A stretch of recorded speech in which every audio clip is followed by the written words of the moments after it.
Hi guys! Magandang umaga!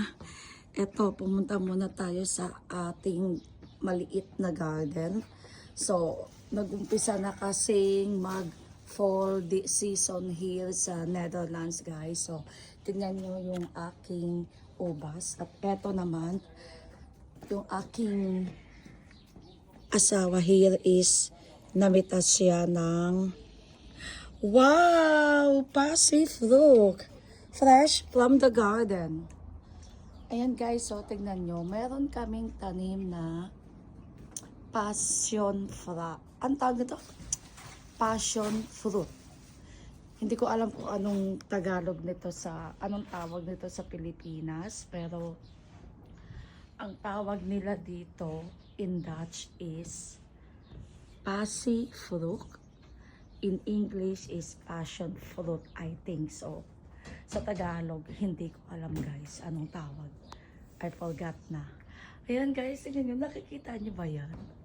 Tanim yan ng aking asawa here. Meron talaga siyang green-handed guys. Kasi tingnan mo, tanim niya yan lahat. Ayan o. Oh. Ay my God, ang lalaki ng bunga.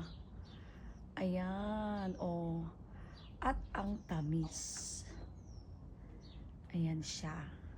Yung iba green pa, pero yung iba yellow na talaga.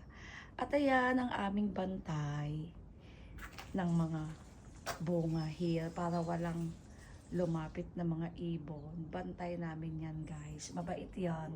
Hindi yan siya umaalis dyan talaga. Ayan, tignan nyo. Ang lalaki ng bunga. Ito, green pa siya. Ito, yellow na talaga. Ayan. Ay, ang laki nito. Oh, pahihinugin pa natin yan, guys.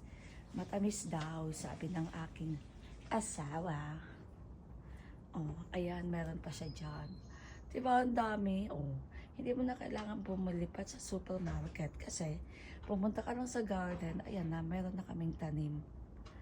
Okay, oh, eto naman, in this side, ubas. Ayan siya. Ay! Looks so pretty. Ayan siya, guys. Oh. Ayun pa, ang dami. Ayan. Oh, eto, nandito na siya sa baba. Ayan siya, oh. Tanim yan ng aking Diyosawa. Hindi ako nagtatanim guys. Yung iba nga, tignan nyo,